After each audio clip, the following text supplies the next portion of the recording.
மா கூழ் குடிச்சியே இல்லையா? அது ஒரு டம்ளர் குடிச்சதையுமே குடிக்கவே முடியல. ஃப்ரெண்ட்ஸ், எங்கள் அம்மாவுக்கு வந்து வெள்ளிக்கிழமையிலேருந்து உடல்நல சரியில்லை.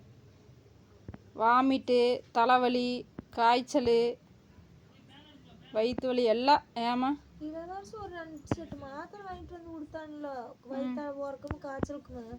அது தின்னங்காட்டி நேற்று நல்லா இருந்த மாதிரி இருந்தது. அதுக்கு தான் நான் நேற்றே ஹாஸ்பிட்டல் போன்னு சொன்னால் கேட்கவே இல்லை. ரொம்ப தண்ணியாக வயிற்றால போய் காய்ச்சல், தலைனா ரொம்ப வலிக்குதுங்க.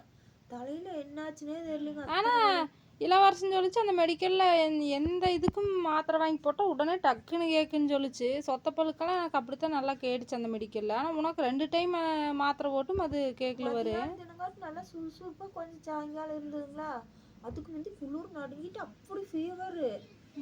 சரி நல்லாயிடுச்சு போ அப்படின்னு ஈஸ்வரனவே கும்பிட்டு கம்முன்னு வளர்த்துங்கன்னா, காலையில் ஏதோ குலதெய்வத்து போய் கும்பிட்டு வருவோம் நல்லா இருந்ததுங்களே. இப்போ பாருங்க வந்ததுலேருந்து படுத்தாச்சு.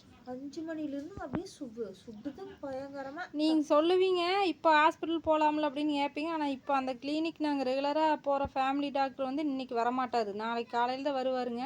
சுதர்சன் டாக்டருங்க. எனக்கு நான் 7ஆம் வகுப்புல முதல்ல எனக்கு 7ஆம் வகுப்புல படிக்கும்போது வயிற்று வலி வந்ததுங்க. அதுலேருந்து அந்த டாக்டர்கிட்டயே தான் எதாக இருந்தாலும் உடனே கேட்குங்க. எனக்கு நல்ல குழந்தைகளுக்கும் சரி எனக்கும் சரி எல்லாருமே போனோன்னு டக்குன்னு கேட்க. ஆனால் அவர் இன்னைக்கு விடுமுறையே இருப்பார். இருந்தாலும் காலையில் பார்த்துருப்பாரு. வேறு கொளப்பலூர் போகலான்னு சொல்கிறா கேட்க மாட்டேங்குது. அவர் வந்து கெட்டி செவியூர் கிளினிக்கு. இங்கே கொளப்பலூர் போகலாம் இப்போதைக்கு முடியல அப்படின்னு சொன்னால் வரமாட்டேங்குது. நாளைக்கு அவர்கிட்டயே காலையில் நேரமாக போய்க்கிறாங்க.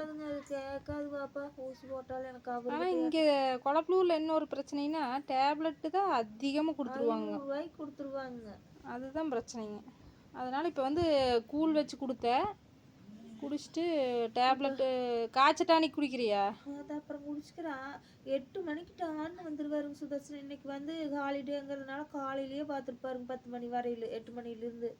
அதனால இன்னைக்கு இருக்காதுங்களே, இல்லைன்னு நான் அப்பயாவே போயிருப்பேங்க. வீட்டுக்குள்ளேயாவது போய் படுக்காமல் இங்கே படுத்துட்டுக்கிறேன்னு பேசுவாங்க அவங்களாம். ஆமாம், அப்படியே பயங்கர டயர்டாக ஒன்றுமே முடியல. எந்திரிச்சா கண் நல்லா வலிக்குது. அப்படியே கீழே பிடிச்சி ஒரு ஆள் பிடிச்சி தள்ளுற மாதிரி அப்படி ஒரு டயர்டு. ஆனால் சொன்னாங்க பார்த்தியா, லாங் ட்ராவல் பண்ணிகிட்டே இருந்தா அப்படின்னு பேசுனாங்க, எல்லாருமே பேசுனாங்க.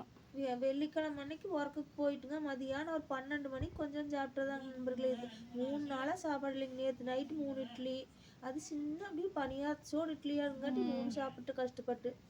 காலையில் இப்போ காய்கறி சுட்டது 3 இட்லிங்க, அது குழம்பெல்லாம் போடாமல்.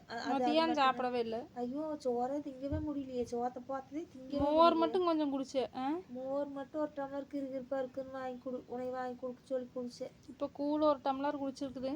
சாப்பாடு வேண்டான்னு சொல்கிற அப்படி. அதான் இப்போ டானிக் கொடுத்து பார்க்கலாம், சரியாயிடுச்சுன்னா பரவாயில்ல. காலையில் சுதர்சன் டாக்டர் டான்னு போகிறோம். ஆனால் இந்த மாதிரி விட்டு விட்டு காய்ச்சல் வந்தால் போகாமல் இருக்கவே கூடாது. விட்டு விட்டு காய்ச்சலே வரக்கூடாது. ஒரே டைமில் டேப்லெட் போட்டால் சரியாயிரும். இப்படி வந்தாவே நம்ம போய் பார்க்கணும். அவர்கிட்ட போனாக்குங்க எந்த காய்ச்சலாம் நல்லாயிரும். ஃப்ரெண்ட்ஸ், எல்லாத்துக்குமே சொல்கிறேன், இப்போ வைரல் ஃபீவரெல்லாம் பரவுதுங்களாமா. அதனால் வந்து நீங்கள் காய்ச்சல் இந்த மாதிரி விட்டு விட்டு வந்தால் அசால்ட்டாக இருக்காதீங்க. ஹாஸ்பிட்டல் உடனடியாக போயிடுங்க.